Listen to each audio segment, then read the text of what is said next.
Amigos de la travesía, seguimos aquí en el noticiero. Muchísimas gracias por las personas que se están conectando ya a nuestras redes sociales en YouTube, Facebook y el TikTok, asimismo como Ecovisión a nivel de la Amazonía a través de televisión y la radio que nos retransmiten a través de todo el territorio ecuatoriano. Muy buenos días y empezamos hoy con un invitado muy especial, el economista Carlos Rivera, quien es gerente del Banco de Desarrollo del Ecuador. Muy buenos días, ¿cómo está, economista? Daniel, buenos días. Muchas gracias por la invitación a las órdenes. Bueno, vamos a hablar un poco sobre, se aprobó 146 millones más o menos en el primer trimestre del 2024 para lo que son las provincias. Coménteme un poco más sobre este tema, por favor.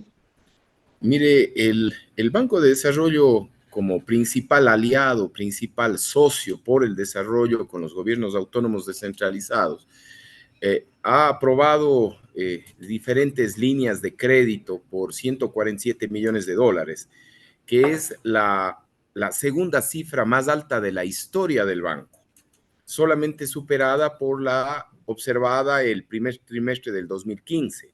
Pero naturalmente, para el 2015 estábamos en la fase alta del ciclo económico, a diferencia de este primer trimestre del 2024, en el cual estamos sumidos en la crisis fiscal más fuerte de los últimos 20 años, de hecho desde inicios de la dolarización, por lo que este resultado no es un tema menor ni trivial, porque al final del día nos está adelantando información de que en los subsiguientes meses, en la medida que se vayan concretando los procesos de contratación pública, se va a ir generando una importante demanda de trabajo, una importante compra de insumos y de materias que son necesarias para la implementación ya de esos proyectos en cuanto a obra pública.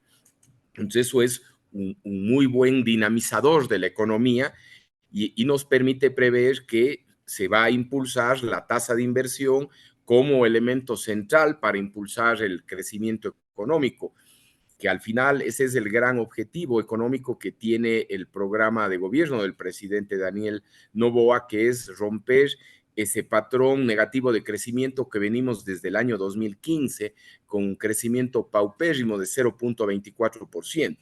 Entonces, una de las formas que conocemos los economistas de impulsar el crecimiento económico es la generación de inversión pública, que además tiene la ventaja de generar un crecimiento económico sostenido y además con efectos directos en el bienestar y la calidad de vida de la gente, porque esos 147 millones de dólares son proyectos que están dentro de vialidad urbana, vialidad rural, infraestructura, está en agua potable y saneamiento, es decir, en una amalgama de proyectos repartidos a lo largo y ancho del país.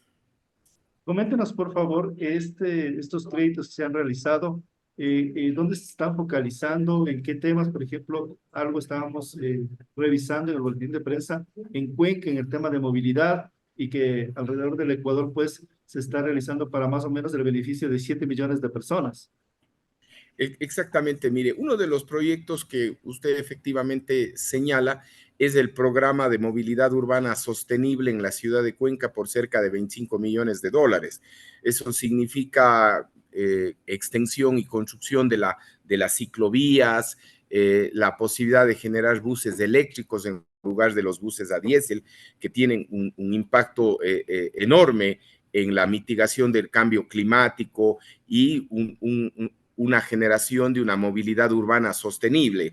Esto es ir a la vanguardia de los proyectos importantes de las ciudades más grandes, más desarrolladas del mundo, y eso hemos impulsado como Banco de Desarrollo junto a la Municipalidad de Cuenca, y este solamente es el primero de los proyectos que tenemos en mente. Estamos ya evaluando otro tipo de proyectos para iniciar una segunda etapa, llamémosle así, en esta línea de movilidad urbana sostenible que tenemos con el banco alemán KfW.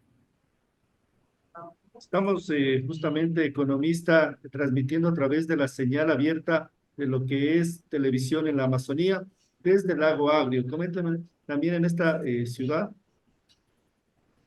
Eh, no tengo los datos, si me permite un momento la carpeta para darle algunos datos relacionados a la Amazonía. Solamente permítame un Sí, con momentito. mucho No, gusto, con mucho gusto. solamente, Sí, pero mire, quizás para no interrumpir la entrevista, yo creo que es extremadamente importante no solamente el impulso de la inversión pública, sino también temas relacionados con la consulta popular, en la cual nosotros estamos inmersos y que es importante señalar los beneficios que podríamos tener en caso de un pronunciamiento favorable, como puede ser la pregunta de la consulta de arbitraje internacional para estimular la inversión extranjera directa. Debemos recordar que el Ecuador solamente capta el 0.33%, más o menos 80 millones de dólares, de un total de 150 mil millones de dólares que llega a América Latina. Y conociéndola y aceptando como un hecho cierto la inseguridad jurídica en el país, este tema de la aceptación del arbitraje internacional es extremadamente relevante a efecto de impulsar la inversión extranjera directa, que es otro motor fundamental para el crecimiento económico. La otra consulta del tema de las horas de trabajo o el contrato por horas también es un estímulo importante para incrementar la demanda de trabajo, porque el aceptar este tipo de contratos es una forma tácita de reconocer que el emprendimiento, por ejemplo, no puede casarse con contratos de trabajo de 40 horas, porque evidentemente es un negocio que recién está iniciando. Otro tipo de negocios relacionados a restaurantes, bares, en general hoteles, el turismo, por ejemplo, también normalmente que está asociado a dinamizaciones, por ejemplo, el fin de semana, nos permitiría enlazar mejor la demanda de trabajo, por ejemplo, de estudiantes universitarios que podrían destinar parte del fin de semana a generar empleo joven, ¿no? Entonces, eso es extremadamente importante. Igualmente, las preguntas de seguridad también están tendientes a fortalecer esta guerra frontal que ha asumido el presidente de la República con las mafias organizadas, con los grupos delictivos, y está generándose incentivos adecuados, como es el endurecimiento de las penas, que las penas se paguen, digamos así, en los centros carcelarios, el tema de la extradición, el tema de las Fuerzas Armadas en las calles, las Fuerzas Armadas en el de control de las cárceles. Lo que estamos generando es que haya una mayor probabilidad de que el sistema judicial y de que el aparataje del Estado le pueda tomar preso a aquellas personas que delinquen, de la misma forma que el castigo por hacerlo también sea más alto. Esto es generar incentivos perfectos para ese tema. economista, entrando un poco al tema de la consulta popular, ¿no? Creo que las dos preguntas más controversiales o polémicas que se han dado en estas últimas semanas, ya comprendiendo un poco cada una de las preguntas como tal, la ciudadanía está, digamos, expectante de estas dos preguntas que usted acaba de mencionar, el trabajo por horas y la parte del arbitraje internacional. Al hablar de lo que es trabajo por horas, la gente dice se va a regresar a lo que hace algunos años se tenía y que se cambió por la Constitución del 2008 incluso, o también se va a favorecer a las grandes empresas, ¿no? Grandes empresas que pueden, dicen, despedir y luego contratar por horas. Coméntenos un poco cuál sería más bien la visión y la propuesta de esta consulta popular, en sí de esta pregunta. El único cambio en la legislación laboral es la posibilidad de contratación por horas. Creo que no deberíamos especular con otros cambios que no están siendo considerados dentro de esta consulta, dentro de esta pregunta específica que está asociado a la posibilidad de contrato por horas. No me parece adecuado incorporar cambios que no están siendo considerados, que de hecho no están dentro de la consulta. A mí me parece que aquí hay que recordar aquel paper clásico de la literatura económica de los insiders y outsiders, que nos dice que normalmente los sindicalistas protegen su trabajo mientras los outsiders, que son aquellos que actualmente no tienen empleo, están mucho más predispuestos, mucho más abiertos a otro tipo de modalidades de trabajo. En este sentido, revisando las cifras, recuerde usted que apenas el 33% de los ecuatorianos tiene un empleo formal. El 67% está catalogado como un empleo inadecuado. Y precisamente en esa búsqueda de formalizar, de mejorar las condiciones de trabajo, la posibilidad de contratación por horas nos permite que ese 67% de ecuatorianos de la población económica activa pueda ingresar al mercado laboral. Yo creo que esa pregunta es extremadamente importante y hay que analizarla con pinzas, hay que analizarla muy técnicamente, con criterios económicos muy puristas, porque esa pregunta está enfocada a incrementar la demanda de trabajo y a mejorar los niveles de empleo. Le hacía mención y nuevamente reitero, ¿no? Un estudiante universitario, por ejemplo, que pueda dedicarse el fin de semana a trabajar unas horas en un bar, en un restaurante, en un hotel, ¿sí? Es la posibilidad de que económicamente sea más rentable y generar ese incremento de demanda de trabajo. Y eso va a repercutir definitivamente en un mejoramiento de los indicadores de empleo, que eso esperamos como motor fundamental también de la propia dinámica económica. Hablando un poco sobre el arbitraje internacional y esta pregunta como tal, ¿qué tiempo tomaría si es que gana el sí en tener, por ejemplo, ya la inversión extranjera dentro del Ecuador después de que se vote, por ejemplo, sí en esta pregunta? Mire, la inversión extranjera directa no llega por decreto, ¿no? Nosotros en ese gran mercado financiero internacional proveniente de Asia, de Europa, en donde buscan plazas para generar inversión extranjera directa, ¿sí? Analizan una serie de factores: estabilidad macroeconómica, seguridad jurídica, la apertura de mercados, los niveles de competitividad en los precios de los servicios básicos, los costos de mano de obra. Entonces, dentro de este pool de factores que están dentro de la literatura económica y que se distinguen como factores que atraen la inversión extranjera directa, uno de ellos es la seguridad jurídica.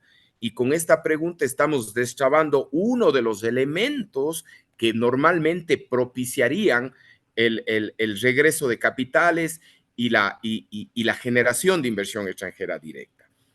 También hemos avanzado en la estabilidad macroeconómica, una reducción del riesgo país de más de 2.000 puntos base en diciembre del 2023 a 1.100 puntos base en estos primeros días del mes de abril, significa que estamos avanzando a pasos firmes por la estabilidad macroeconómica. Y eso es otro elemento en que se fijan los inversionistas del exterior.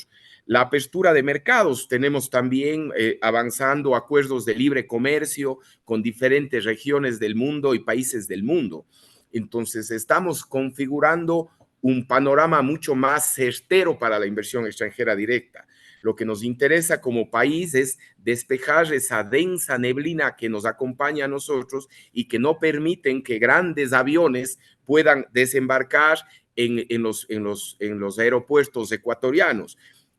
Evidentemente, repito, esa inversión extranjera directa está esperando una buena noticia, que es en seguridad jurídica, y que se sumará al resto de factores para comenzar a fluir. También debemos pensar que estamos en un contexto mundial complicado y evidentemente la inversión extranjera directa también analiza una serie de elementos de lo que pasa en los países desarrollados. Por lo tanto, no se puede afirmar bajo ningún motivo dar un tiempo para la identificación o para la llegada de nuevos capitales. Lo único que estamos haciendo es destrabando uno de los cuellos de botella que con seguridad es uno de los más importantes que aleja la inversión extranjera.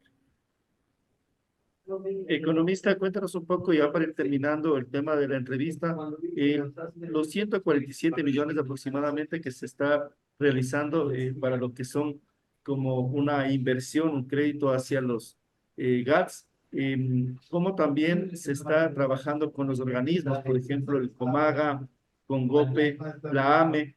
¿Cómo es este trabajo con ellos o directamente con los GATS 241 que tenemos a nivel de municipios? Muchas gracias. Mire, efectivamente no le tenía los datos a la mano, pero en este momento ya le tengo. De ese monto de aprobaciones que tenemos en el primer trimestre de este 2024, por ejemplo, debemos destacar la consulta que usted me hacía en Sucumbíos, un programa de vialidad rural por 5.4 millones. Para la prefectura de Zamora Chinchipe, 5.3 millones. Para el municipio Francisco de Orellana, 12 millones. Es decir, municipios y provincia de la zona oriental que definitivamente es estímulo y es generar un crecimiento económico incluyente. Por ejemplo, para la región costa hemos aprobado 86 millones, para Sierra 57 millones, pero el oriente está con una cantidad muy significativa de 47 millones. Eso yo creo que es extremadamente importante.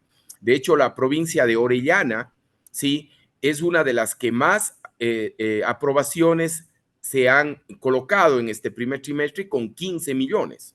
Es decir, es un resultado bastante relevante lo que estamos generando nosotros de establecer un crecimiento económico incluyente, una suerte de democratización del crédito a efecto de destinar recursos de la banca de desarrollo, de la banca pública más importante del país, a zonas también más deprimidas. En atención a su última pregunta, permítame señalarle que nosotros, por disposición del señor presidente de la República, a la fecha hemos canjeado deuda de las provincias, de los GAT provinciales, por 127.96 millones. Eso significa una mejora de la liquidez de estas instituciones y por ende, una mayor capacidad de endeudamiento. Ese también es un resultado importante. Entrando ya en la materia propiamente de su pregunta, debemos señalar que, por ejemplo, nuestros clientes son directamente los GATS municipales, GATS provinciales y las juntas parroquiales. Sin embargo, a efecto de optimizar estas líneas de financiamiento y las líneas de asistencia técnica, nosotros mantenemos muy buenas relaciones con el CONGOPE, con el Consejo de Gobiernos Provinciales, con la Asociación de Municipalidades, con el CONAGOPARE de juntas parroquiales. De hecho, tratamos de establecer vínculos muy fuertes que nos permitan hacer economías de escala, optimizar uso de recursos. Creo que todos debemos ponernos la camiseta de la tricolor, el crecimiento económico, los objetivos de reducir la pobreza son objetivos de todos y en eso debemos sumarnos, porque aquí se trata de usted, de su familia, de sus hijos, de sumar esfuerzos para tratar de impulsar, en el caso particular del Banco de Desarrollo, la inversión pública y el crecimiento económico. Muchísimas gracias, economista, por estar aquí en el programa de La Travesía a través del noticiero para Ecovisiones, señal abierta de televisión, para la radio que nos retransmiten, el TikTok de La Travesía y el YouTube. Muchísimas gracias, economista.